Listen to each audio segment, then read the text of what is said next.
No programa Momento de Decisão de hoje, você vai conhecer a trajetória empreendedora de um professor de veterinária que decidiu montar o próprio negócio e durante 23 anos manteve as duas carreiras. Ele chamou a atenção do mercado mineiro ao conseguir aprovar o produto dele com a maior certificação mundial de qualidade. Vale a pena conhecer essa história de trabalho e sucesso. O Momento de Decisão começa agora.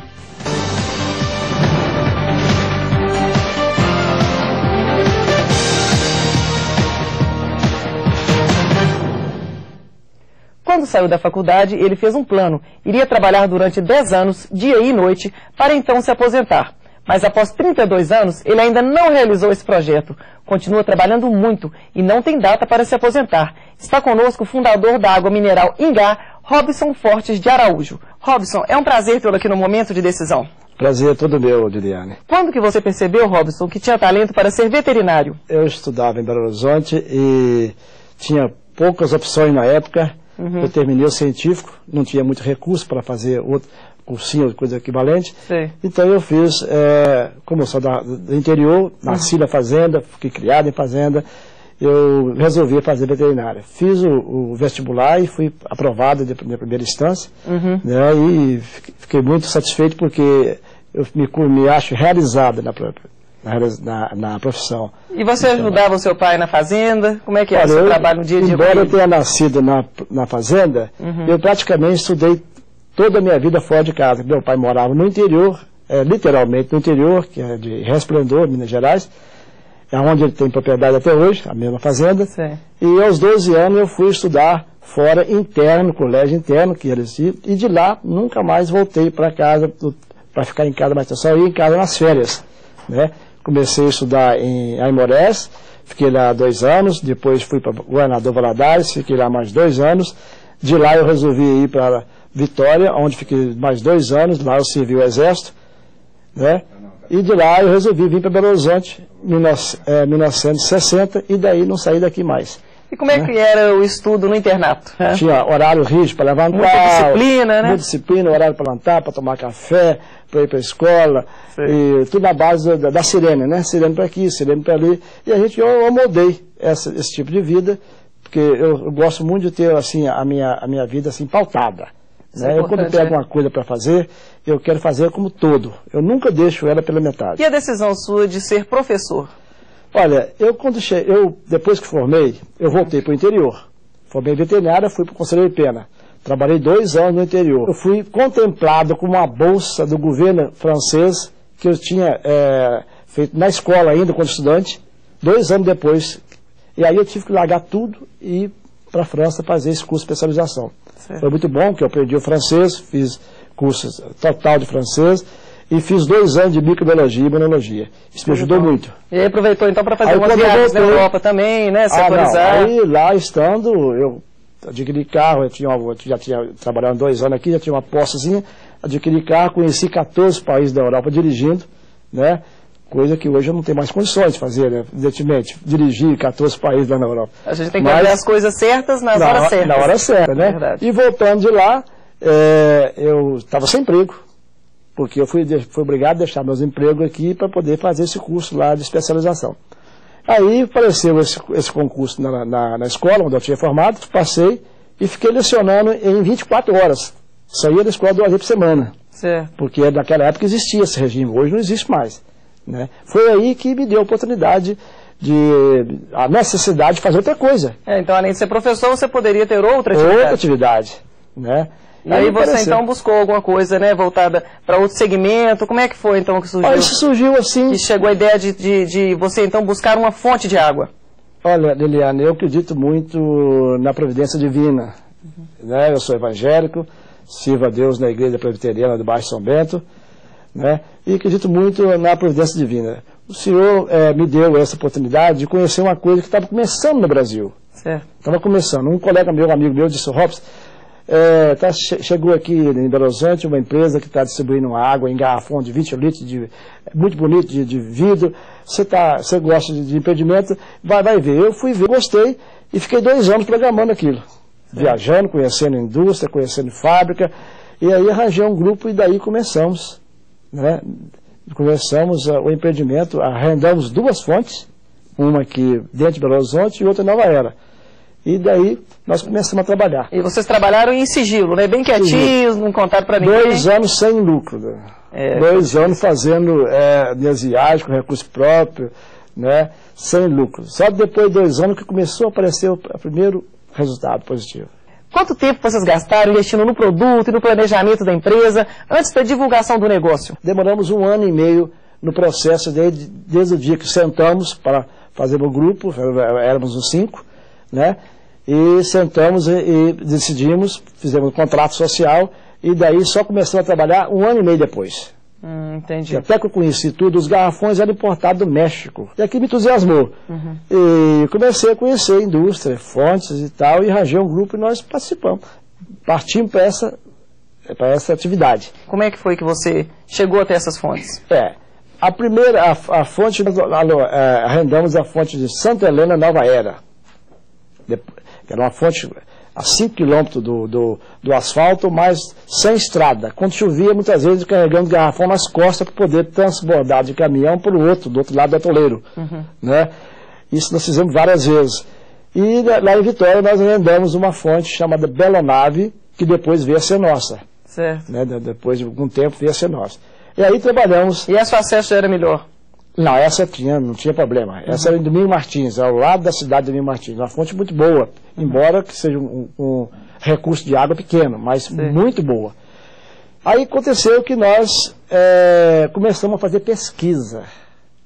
As nossas fontes nasceram de pesquisa. Certo. Não foi comprado um terreno onde tinha uma fonte. Nós analisamos. Aqui na fonte de Belo Horizonte nós pesquisamos durante 4 anos. Certo. Eu conheço essas montanhas em volta de Belo Horizonte, praticamente, pessoalmente, analisando fontes de interesse. Você ia pessoalmente andar para ver porque estão a localização da fonte, porque tem muitas fontes boas, mas o acesso é impraticável. Né?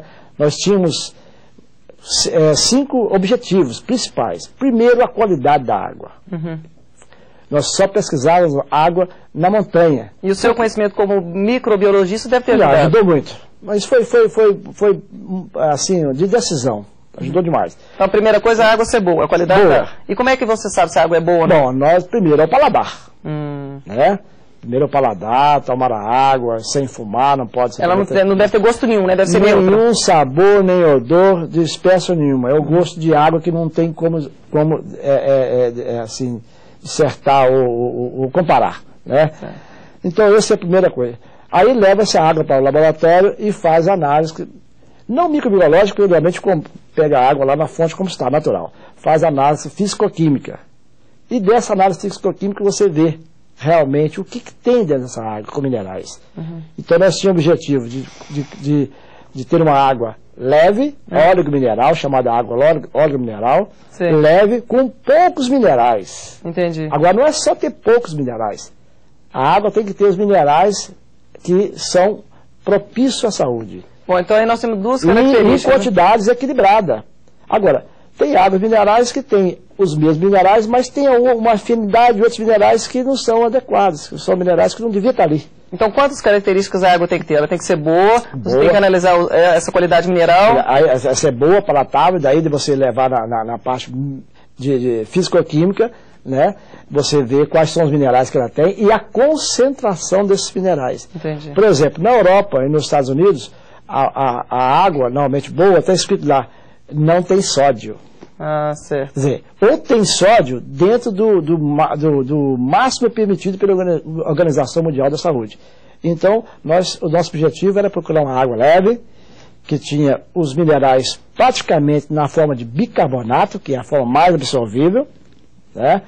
E alguns outros minerais raros. Então, depois de 4 anos, depois de analisar mais de 100 nascentes nas montanhas de Sabará, Catasalta, Brumadinho, Ouro Preto, Mariana, etc., né? Nós conseguimos encontrar uma fonte que atendeu todos os nossos objetivos. Que era qualidade, quantidade. Porque não adianta você ter uma água de muito boa qualidade e não ter quantidade. Né? Porque você vai ter pouca água. E o que garante essa quantidade da fonte, né? Dela ser uma fonte que realmente renda bem por muito tempo? Sim. Você tem que fazer o histórico. de quem já nasceu ali, teve o bisavô, o avô, o histórico daquela nascente. Se ela nunca teve secou, se ela nunca caiu a vazão. E tem uma vazão que te dê condições de você montar uma indústria, né? Mas na verdade, aonde tem essa surgência, você tem que verificar também se há falha geológica. Claro. Porque essa água está vindo lá do subsolo à profundidade. A água mineral não é água de superfície. Nós não interessamos por água de superfície, porque quem busca água na montanha não está buscando água de superfície. É claro. É falha geológica lá na profundidade, nas camadas geológicas profundas, onde há a quebra das rochas, então a água com pressão ela tende a vazar em cima. Bom, mas essa água então está vindo lá de grande profundidade. Ela não está muito sujeito do lençol freático da montanha, como se fosse lá na Baixada. O lençol freático, quer dizer, o lençol raso da água, de chuva, ela contamina essa água, às vezes. Pois é, qual que é o raio mínimo de proteção que os órgãos ambientais exigem no entorno da fonte? Nós adquirimos 46 hectares de uma área que era campo, totalmente campo de cerrado, transformamos essa área numa área que eu acho belíssima, 40 mil pés de pinos, 1000 pés de areca, 3 hectares de grama e dezenas e dezenas de aves de outras espécies, formamos um parque ecológico. Um parque ecológico. Então nós fizemos lá, do local, fizemos um parque ecológico que nós fomos elogiados pela equipe americana que teve aqui. Além desses 46 hectares, nós ganhamos de presente, um presentão, a Copasa desapropriou 5 mil hectares junto de nós. Nós ficamos agregados dentro dessa área, que é do complexo, para proteger o complexo do Rio Manso. Então, nessa área de 5 mil hectares, mais na nossa área de 46 hectares, não se cria animal, não tem nenhum morador, né? E tudo isso é monitorado 24 horas, inclusive com motoqueiros, para poder prevenir contra fogo, contra invasão, enfim, todo tipo de proteção ambiental. Nós estamos sujeitos às normas do DNPM, do Departamento Nacional de Propriedade Mineral, que é um órgão do Ministério das Minas e Energia.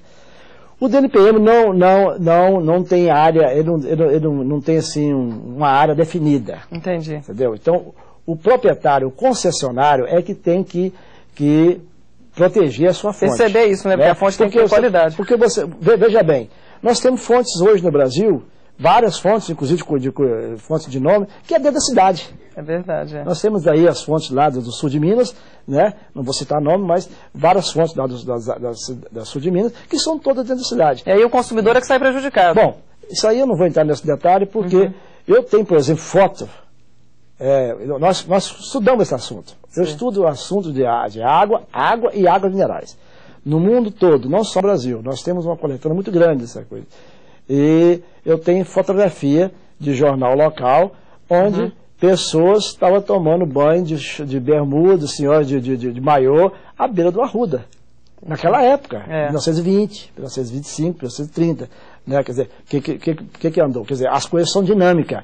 Eu posso garantir para o espectador, né, que a água no mundo ontem, de modo geral, ela era melhor, ela era melhor do que hoje. Hoje é muito. E amanhã ela será pior do que hoje. É verdade. Porque é uma coisa dinâmica. Né? Naquela época você tomava banho no Arruda, tomava sol na beira do Arruda. Hoje não tem mais jeito. Não tem mais condições. As coisas mudam, evoluem, né? Então aquelas fontes que eram dentro da cidade, geralmente tinha áreas grandes de proteção, hoje ficaram prejudicadas. É verdade. Sensivelmente prejudicadas.